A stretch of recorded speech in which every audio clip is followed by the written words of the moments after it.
salam rahayu dan salam budaya bagi saudaraku pecinta budaya Nusantara. Mari kita simak dan nikmati kembali lanjutan kisah legenda Penangsang dalam Kidung Tahta Asmara, karya Nasirun Purwokarto, yang saat ini telah memasuki episode ke-20 yang berjudul Kabar Beredar.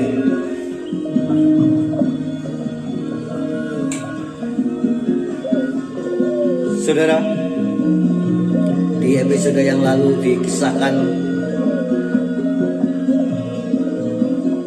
di Giri Kedaton, tempat tinggal Sunan Giri Muda, bersama putra Sunan Kalijaga yang juga seorang Sunan yang bernama Sunan Muria, tengah membicarakan tentang tindak lanjut pergantian Sultan di Demak Bintoro, di mana Raden Bagus Mukmin menolak untuk dilantik menjadi sultan, dan usulan kedua Sunan Muda itu tidak mungkin pelantikan itu akan dibatalkan, namun diharapkan ada pendamping sang sultan, yaitu Hamangku Bumi.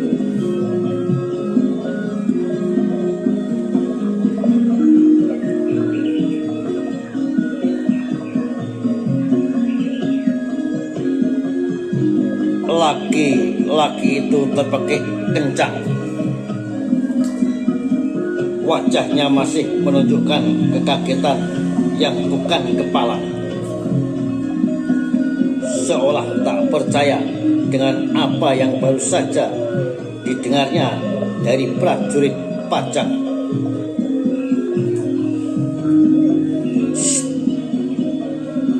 Sementara si prajurit pajak buru-buru mengerucutkan mulutnya dan menyilangkan jari di ujung bibirnya.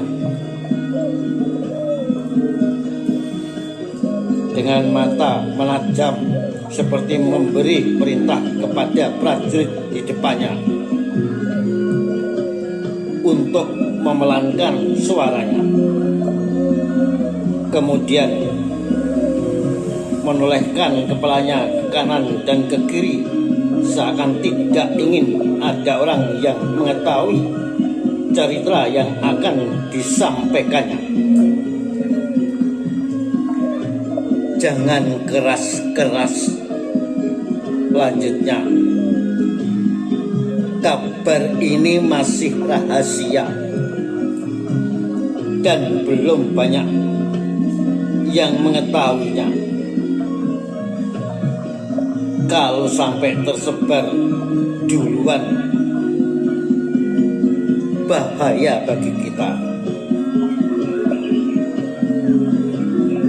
Laki-laki yang tadi sempat terhenyak buru-buru mengangguk lalu menutup mulutnya, seolah telah menjadikan kesalahan yang tak sengaja dilakukannya.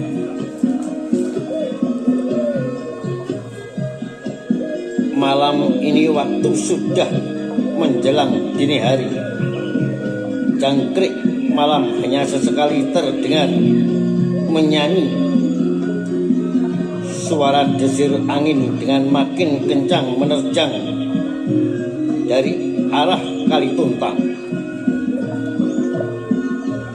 Di sebuah gerdu ronda di depan pintu masuk jembatan.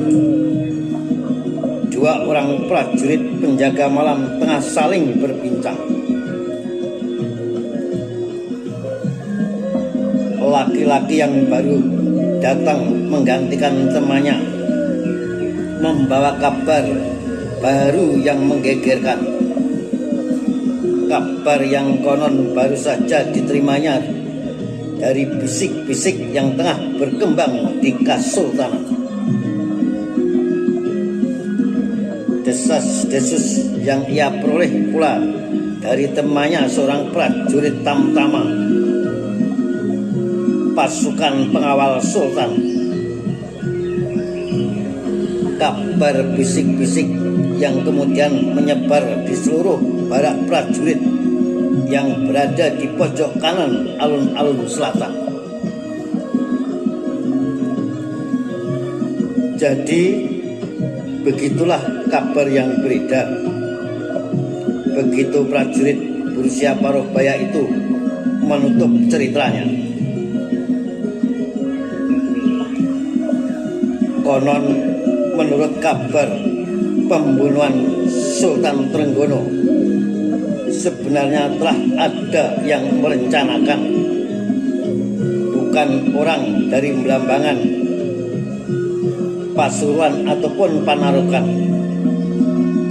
melainkan dari dalam kerabat Kasultanan sendiri.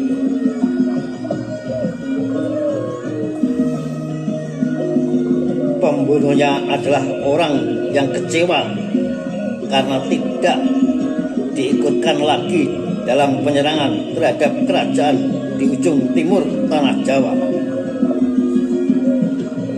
Padahal sebelumnya, sejak masa penundukan Gagelang,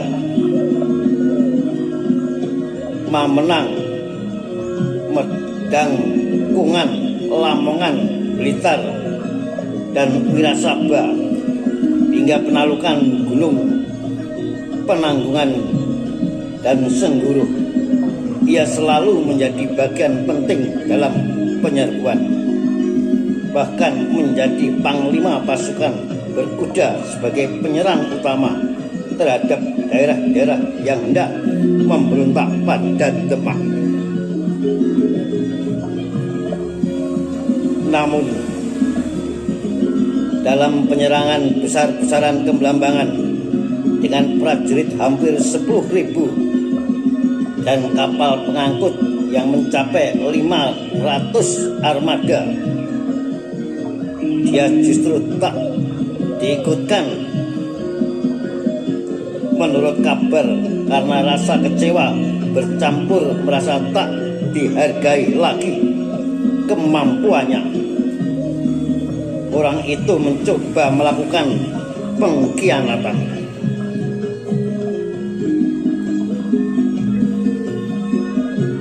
Menyuruh orang untuk menggagalkan serangan yang telah direncanakan dengan matang oleh Sunan Gunung Jati.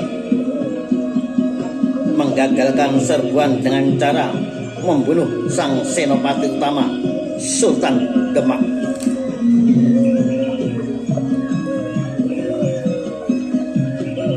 Dan orang itu adalah Kanjeng Adipati Jipang, Haryo Penangsang.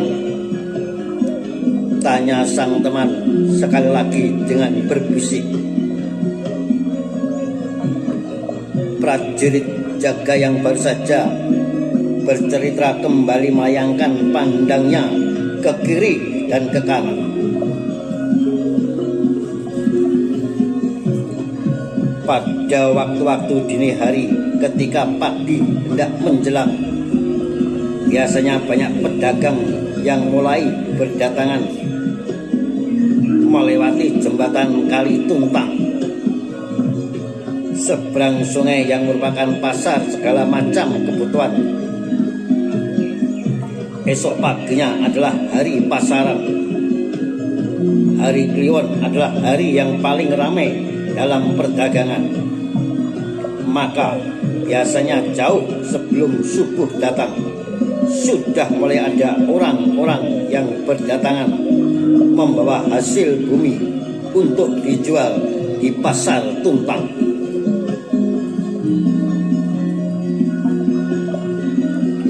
Dan ia khawatir pembicaraannya sampai terdengar oleh orang-orang yang lewat.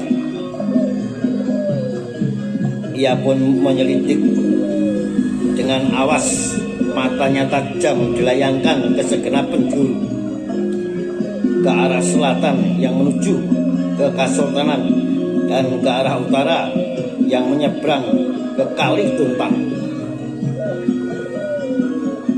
Ia terus berusaha mengawasi sekeliling untuk memastikan bahwa suasana pagi yang dingin masih aman.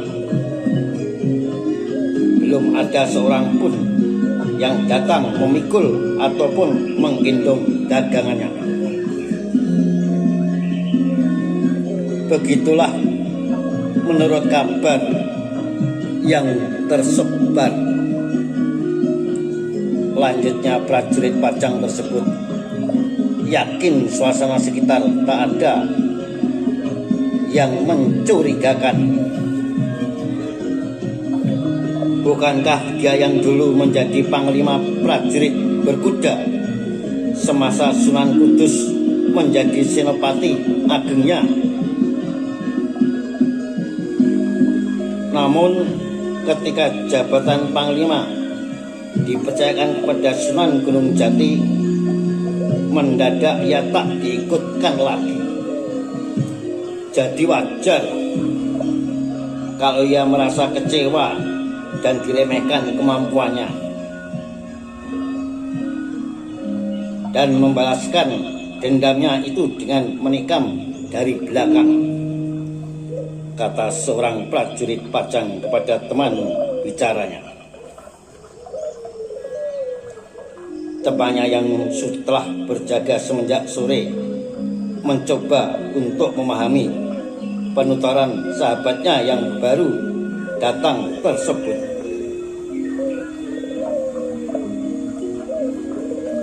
Ia mengaku sebagai prajurit dari Kadipaten Pajang yang sedang ditugaskan di Kasultanan Demak. Sudah menjadi kebiasaan para kadipaten bawahan. Tiap bulan mereka bergiliran mengirimkan sepasukan prajuritnya ke Demak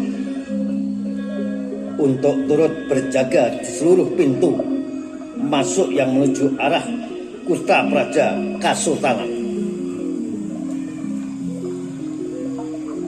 Selain sebagai bukti tanda kesetiaan, juga bentuk kerundukan mereka pada Kasultanan, maka waktunya pun berbarengan dengan menghadapnya para adipati dengan keperluan pengiriman pajak dan upeti.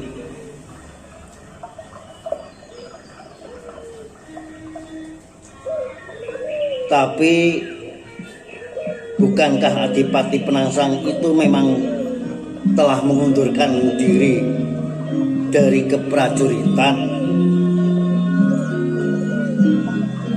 Prajurit dari Pajang tersenyum. Mengundurkan diri sambil tersenyum. Hanya penghalusan kata dari tidak diangkat lagi sebagai senopati saja. Dingin udara pagi sangat menyengat, tetapi tak menghalangi kedua prajurit jaga itu bercerita dengan hangat, apalagi prajurit Pajang yang cara bertuturnya sangat bersemangat. Dikatakan pula olehnya bahwa sesungguhnya pembunuhan itu pun bukan sekedar karena persoalan tidak diikutkannya lagi dalam penyerangan, melainkan juga karena dilandasi oleh persoalan dendam lama.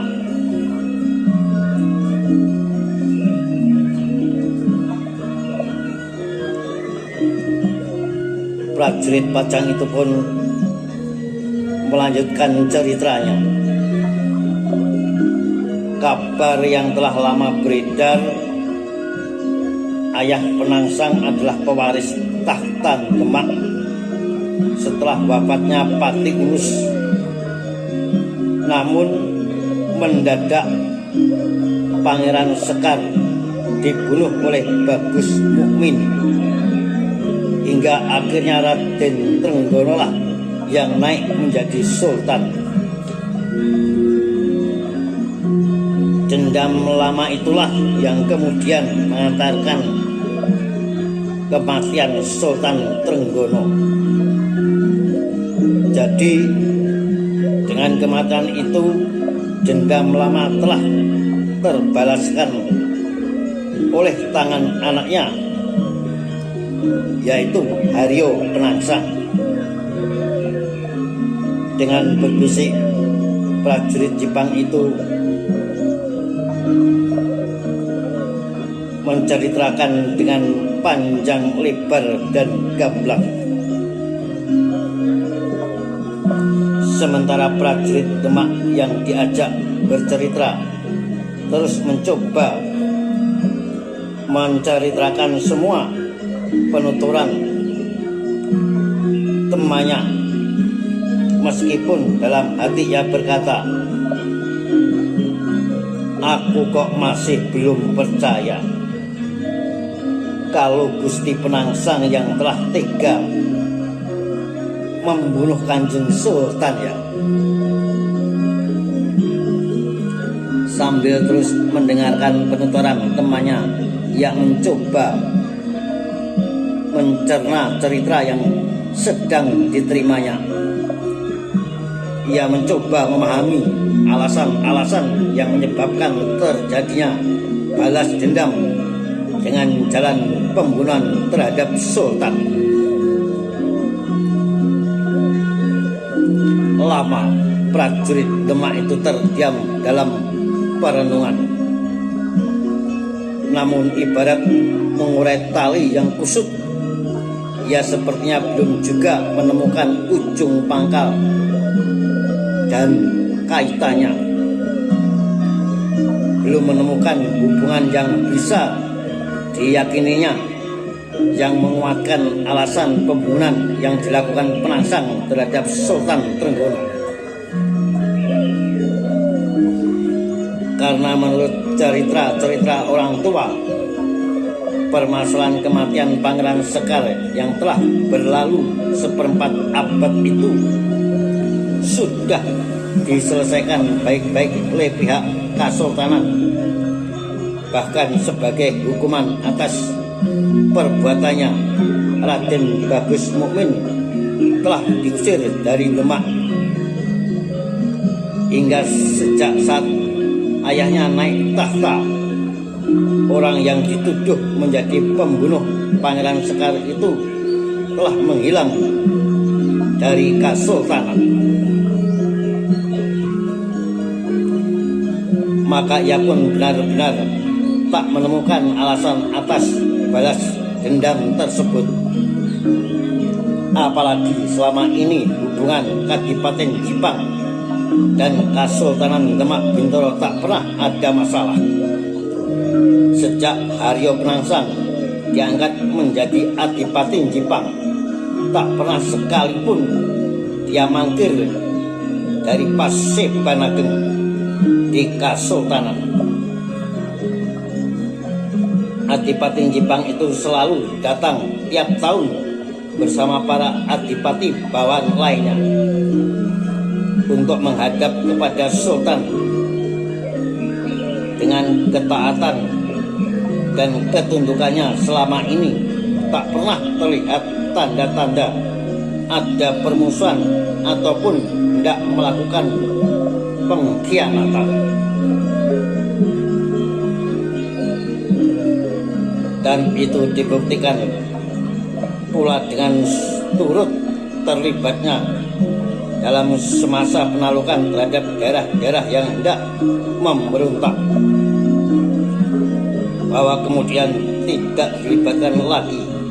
Dia pernah menyaksikan sendiri pengunduran Adipati Jipang itu dengan dari keprajuritan.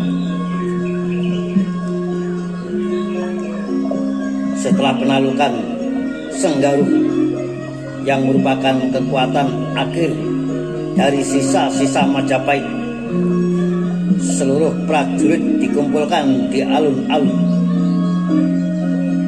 Semua senopati mendapatkan penghargaan langsung dari Sultan Trenggono, termasuk Haryo Penangsang yang merupakan panglima prajurit berkuda. Sebuah pasukan penyerang utama dalam setiap penalukan, yang karena itu justru mendapatkan penghargaan pada urutan kedua setelah Sunan Kudus yang merupakan Senopati Ageng. Dan pada kesempatan itu pula Adipati Jipang itu menyatakan mundur dari keprajuritan.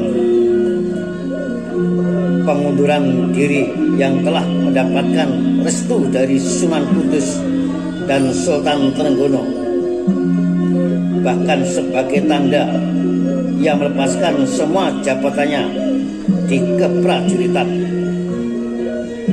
Tombak dan panah yang selama ini digunakan dalam semua penalukan diserahkan kembali kepada Sunan Kudus sebagai panglima utama, dan kedudukannya itu kemudian digantikan dan diserah terimakan kepada Pangeran Timur.